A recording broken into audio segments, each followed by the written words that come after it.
Hi guys, my name is Martin Kaymer, former world #1 and two-time major champion and also captain of the cliques. Welcome to my LIV golf lesson. Kaymer is arriving at the LIV Golf. He's a man with 2 major championships. Kaymer and the cliques are setting the pace.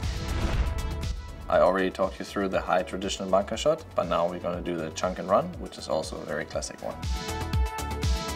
I was always the kind of guy, I'd rather be in the bunker than chipping from the first cut or from the rough. I really enjoy bunker game. There's so many different ways of playing a bunker shot. I think it has always been one of my strengths. The chunk and run is a very easy way of getting the ball out of the bunker because there's so much margin. You don't need to hit it perfect. As the name already says, you hit it quite fat. You chunk it with a lot of release. So here we are with the chunk and run. Obviously we have quite a far to the flag. The goal is to pitch it just short onto the green and let it release like a putt. The lie does not really matter that much because you take so much sand in front of the ball that the sand will carry the ball onto the green. You don't need to fly it there with a lot of spin. You can just chunk it and play it as a putt. Here you really try to hit it fat with a lot of sand, that you avoid the spin, you avoid the backspin. The ball position stays pretty much the same, middle towards my left foot. There's no wrist hinge on the top. My wrist position stays pretty neutral. The biggest difference is that my left hand, I try to keep it quite stiff, because once you hit the ball, usually in the bunker, you try to use the bounce. Here I don't really try to use the bounce. So in order to take the spin away, I really try to have a firm left wrist that will take the bounce almost out, and then you make sure you really chunk it, and that makes the ball roll quite a lot.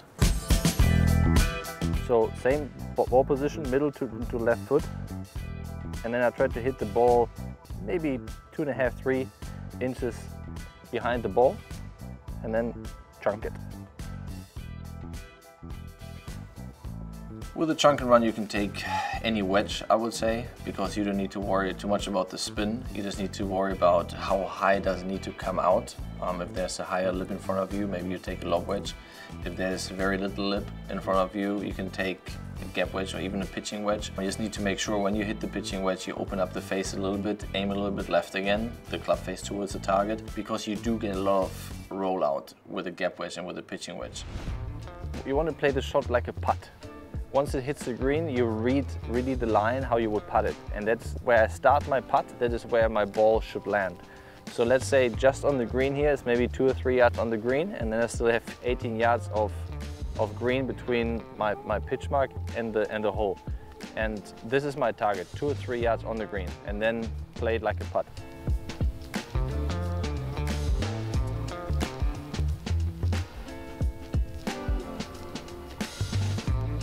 That's acceptable. If it's a longer bunker shot and you have a lot of ground to cover, you do aim a little bit left of the target because you swing automatically a little bit more outside inside than a normal pitch shot, I would say. So therefore you need to make sure that you aim far enough left, because even with the chunk and run you open the face a little bit, because you do swing outside inside, you cut it a little bit. Therefore aiming left would definitely be an advantage. So the difference between the high soft one and the chunk and run, there's a big difference. You don't really need to finish your follow through. With the chunk and run you can almost stick it in the sand and the club and the ball does it itself, because this is really just something to get it out and then, as I said, use it as a putt. So let's see how I do it, but I don't really focus on my follow through. I just try to hit it a little fat and really see the putting line.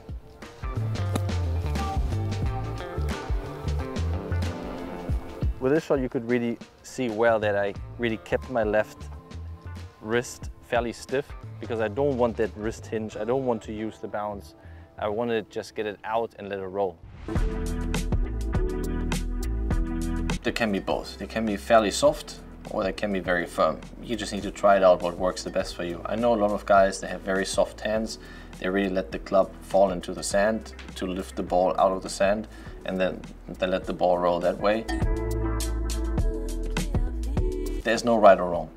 It also depends on what kind of sand you have. You probably have more of a follow through when you have thick, heavy sand, and you probably have less when you have very fluffy, fine sand. If I need to judge it, I would say it's easier because you know, you have so much margin, you can hit it so much behind the golf ball, and the sand lifts the ball itself. And as I said, you know, once you hit more sand, it takes the spin away. So it's a matter of practicing, knowing how much sand is in the bunker through experience of the golf course.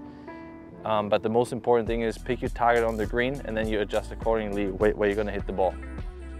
Technique and address position, that is number one. Once you have that down, then it's just a matter of practicing and finding your own way of hitting bunker shots. The mental part obviously plays a little bit of a role, but once you practice it enough, it doesn't become a hazard. You embrace actually bunker shots and you try to, or you will hit more good shots, and therefore mentally, you know, you actually feel like, oh, it's actually not as difficult as I thought it is. You cannot expect to hit a good bunker shot if you don't know the proper technique.